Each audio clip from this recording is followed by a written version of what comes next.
Hi gorgeous, and welcome to today's video. Getting healthy and staying healthy is pretty complicated, and there are so many different ways to do it. Now, as a health and fitness coach myself, I've been through my own personal transformation, which is basically what I'm sharing with you as part of this series. But I want you to know that it's not about making it complicated. It's really about keeping it simple. And in this video, I share with you the lifestyle changes that I made to lose 30 kilos in 6 months, but more importantly, how I am able to keep it off for the last 8 years. If you've struggled with weight loss, with knowing what to do to lose weight and keep it off, this is the video for you. Now, if you're new here, hi, my name's Ashanti. I'm a transformational health and fitness coach for women in their 40s.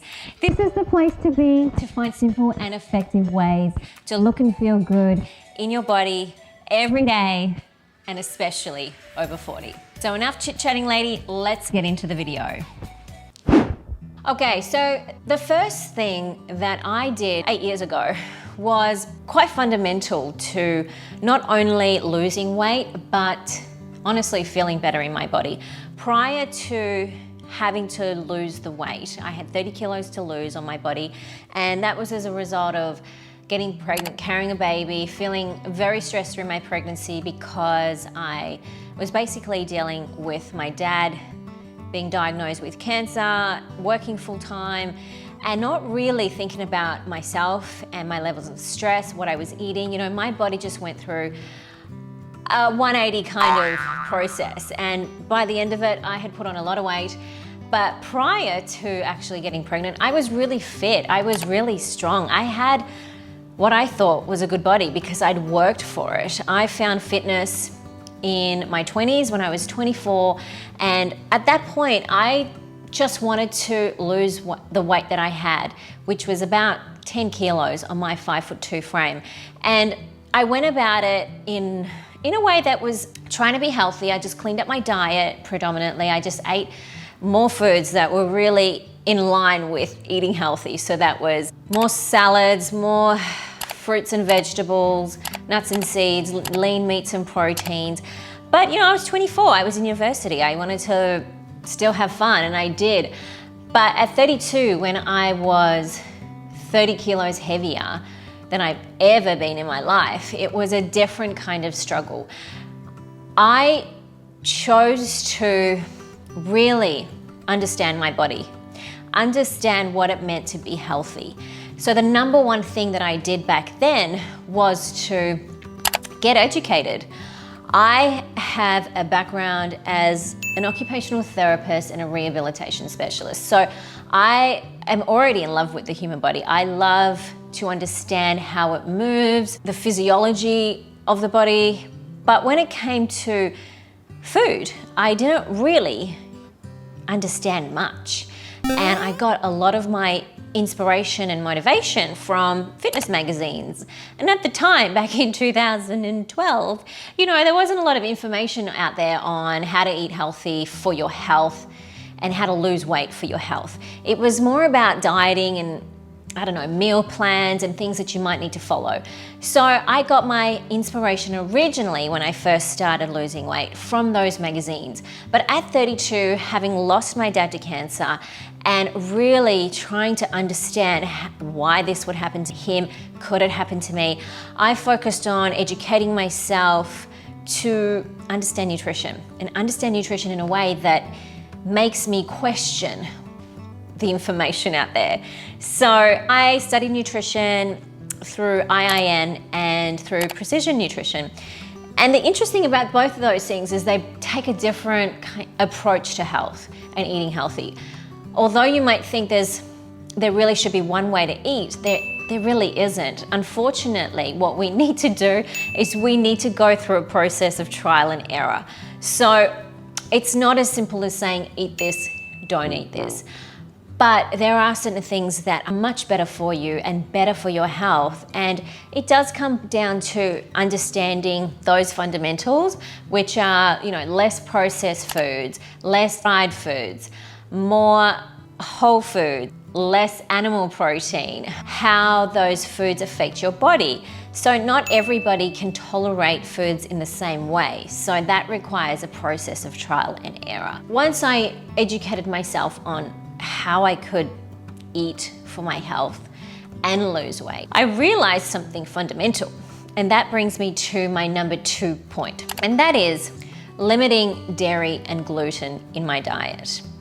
Now, this is a big one for me and something that I'm very passionate about, because often we go down a path of wanting quick results.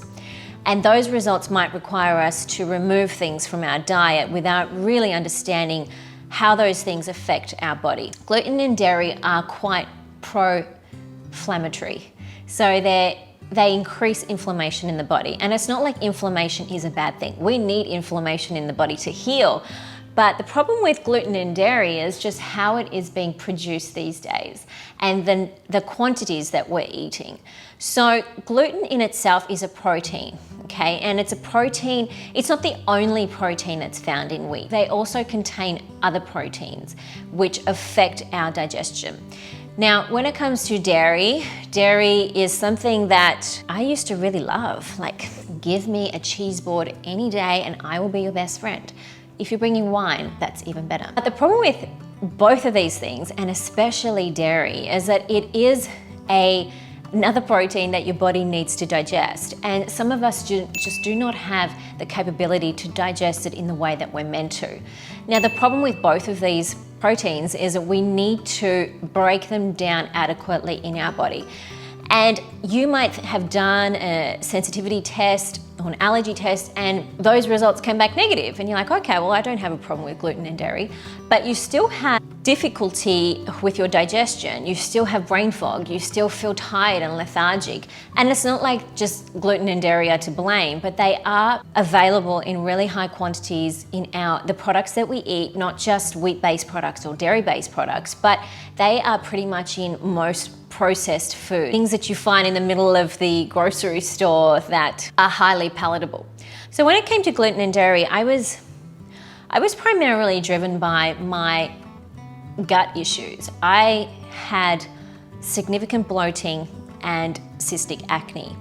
Now, cystic acne is something that I've always had ever since I can remember, ever since I was like going through puberty, and it's not nice. If you've ever had acne, no matter what kind of acne you've had, you know that it affects your confidence and it affects how you present yourself.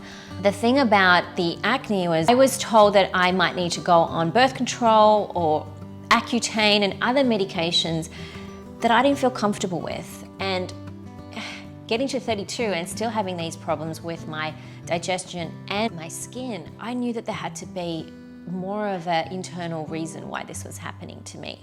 And when I did my training in nutrition, I realized that I needed to do some kind of an elimination diet to address these issues and to see if it actually made a difference. So I eliminated the gluten dairy together and I did see a difference. I saw a difference within the first 3 to 4 weeks, and that made me feel good.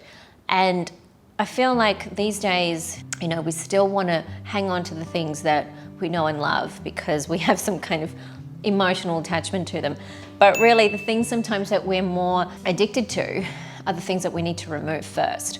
So for me, it was definitely the gluten, it definitely was the dairy. And it's not that I don't recommend ever having them in your diet. It's almost virtually impossible if you're eating out or you're buying processed food. But I just say where you can, reduce the load and see how you feel. A lot of women do feel better with their digestion.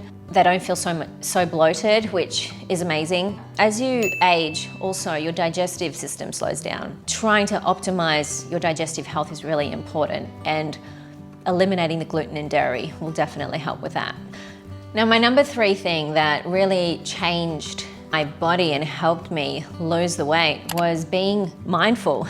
And you know what's fabulous about 2021 is these days we are so much more awakened to what's good for us. And we think differently when it comes to our health and well-being. Being mindful to me, or being mindful, is not about meditation. Being mindful is about how I treat myself, the things that I consume mentally and physically. So I had digestive problems like I explained, and definitely the gluten and dairy helped.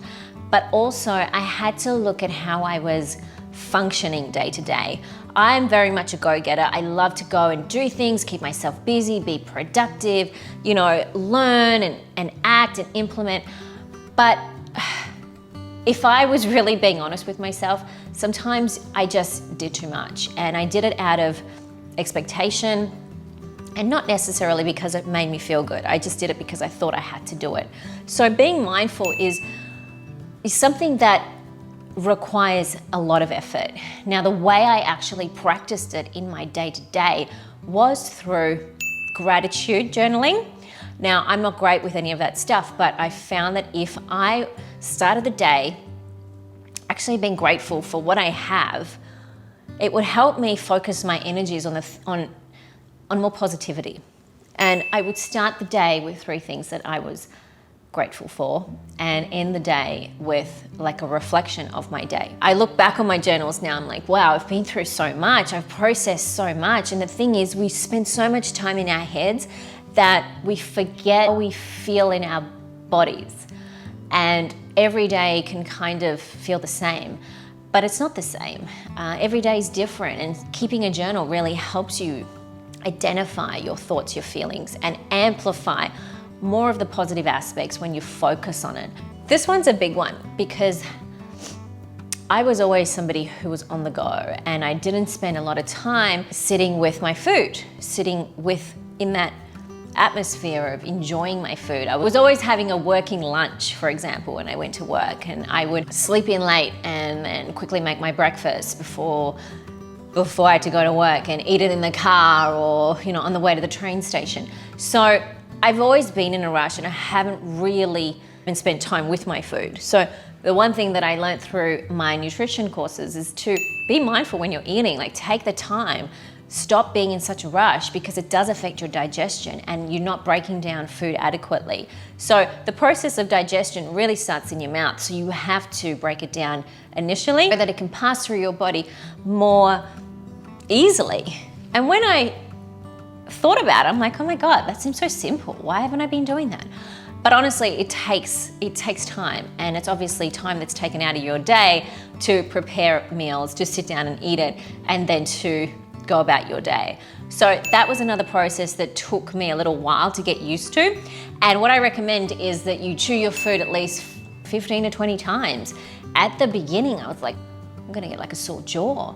But after a while, it was like, oh, I feel so good because I know that I am digesting my food, I'm not gonna be bloated, and I know that I'm doing the best that I can to slow down, which is a big thing for me. And the same thing with mindfulness. The third tool that I used was deep breathing. Now, I've tried meditation before, and honestly, it's amazing. It's life-changing. But for me, in the beginning, it was more about getting into a practice of slowing down. I knew that I had a racing mind, and the best thing I could do was just focus on my breath. I think deep breathing can go a long way when it comes to your health, because you're tapping into that parasympathetic nervous system. So the deep breathing was something that I really love because you can do it anywhere. You can do it sitting down, you can do it in your parked car, before a stressful meeting, before you feel like, or when you don't feel so good.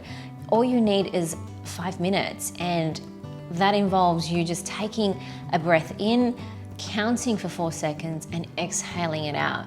But breathing into your belly, so you're activating your diaphragm and you're working in that space, because often we just focus on chest breathing during the day. You know, we're taking shallow breaths, we're not really connected with our breath, and it can leave you in that anxious, high stress state. You know, when I felt like I wasn't coping, or I was just needing a little bit of a timeout, the deep breathing really helped me. I would set a timer, I would put on some music on Spotify, like a playlist, and I would then just focus on my breath, and I would focus on taking a breath for 4 counts in and 4 counts out, and really just that rhythm helped me to slow down. And I still use it today. Like, these tips that I'm talking to you about, I still use, and I find them fundamental to me, not just losing the weight, but feeling good in my body, because that's ultimately what I want. So my number 4 tip that I swear by is to drink more water. I know this one is not life-changing. This one is no newbie, but it is so important. We go about our days highly stressed, drinking coffee, one task to another, and we're lucky to even just have 2 or 3 glasses in the morning. I make sure, and this is something that I've done for the last 8 years because it's so important. Every time we go to bed, we're in that state of rest, and that requires respiration. So we're breathing, and that requires water. We are normally dehydrated when we get up.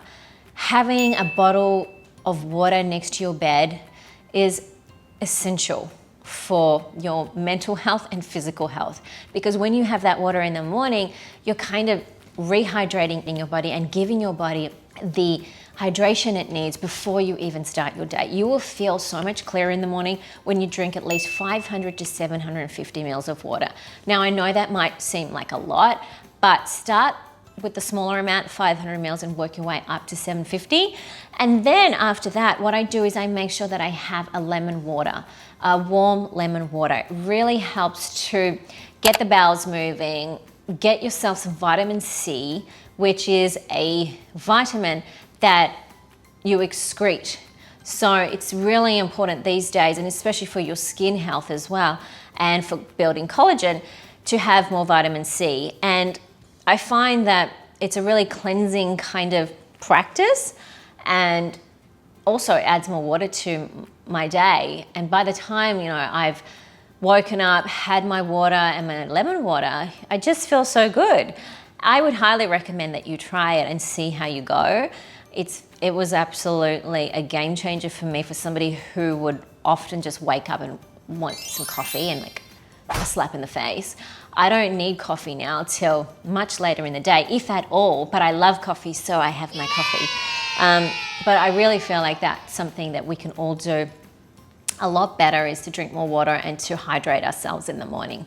Now, the number 5 tip that I've got is probably no news to you who've been watching this series, and that is to move your body every day.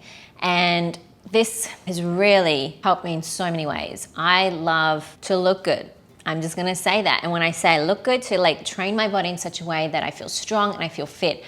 But I was caught up in the whole the fitness game, where you had to train yourself a certain way, you had to eat a certain way, and you had to keep pushing yourself. I'm not about that anymore, and I feel like that is why people give up, because they make it too hard. They make it just based on the final outcome of looking a certain way. It's not about that. It's really about moving your body, because you know that is absolutely essential for your health. If you're a sedentary person and you're not active or working in a seated position for 6 to 8 hours, you definitely need to move your body for a minimum of 30 minutes. And that could be anything. That's the most important thing. It can be anything. It can be 30 minutes of walking. It can be 30 minutes of hiking. It can be 30 minutes of biking. Or it can be a gym workout or a HIIT workout or Pilates or yoga. It can mean anything. Just move your body, and that is going to shift your energy, and it's going to help you feel good, and it's going to help you with your weight loss journey for sure. Calories are important, but I think more than anything, we need to be doing things in a way that help us to create healthier habits for life, and movement is one of them. All right, ladies, so they're my top 5 habits, and it was really hard to pick 5, but I feel that these top 5 really did help me lose the weight and keep it off, and continue to help me day to day. It's not about deprivation, and it's not about restriction. It's really about making smarter choices and using your intuition and challenging yourself to do things differently. There is no one perfect way to do anything, but it really does require you to start, assess, evaluate, and keep going.